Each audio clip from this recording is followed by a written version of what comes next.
Hammaga salom. Bugungi mavzuyimiz, ya'ni 3-mavzuyimizda haben fe'lini, yordamchi fe'lini ko'rib chiqamiz. Haben fe'li asosiy fe'l sifatida ishlatilganda biror narsaga egalik qilmoq, ya'ni bor bo'lmoq ma'nosida ifodalanadi, ya'ni ifodalab keladi. Endi haben fe'li har bitta personal pronominga qo'llanilganda alohida tuslanadi.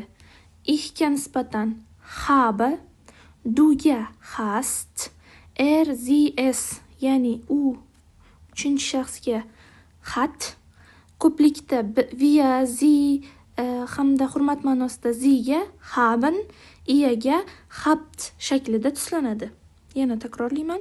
Ich habe, du hast, sie hat, wir, sie va hurmat ma'nosida sie haben, iyaga habt holida tuslanadi. Endi misollar bilan ko'rib chiqamiz. Ich habe ein Auto. Menda mashina bor. Du hast einen Hund. Senda bir it bor.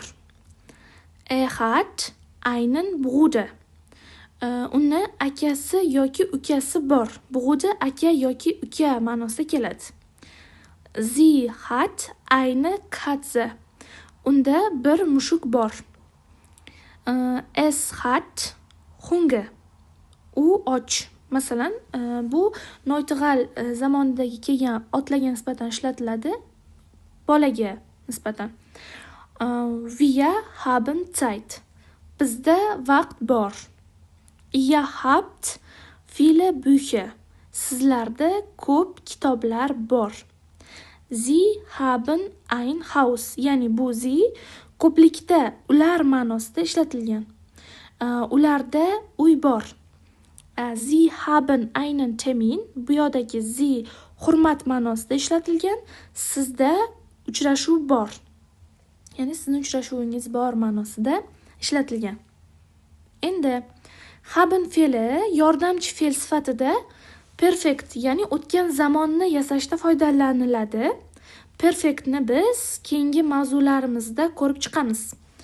Sizlarga bonus grammatika haben hamda es gibt farqini ko'rib chiqamiz. Haben fe'li yuqorida aytganimdek bor bo'lmoq, biror narsaga egalik qilmoq ma'nosida ishlatiladi.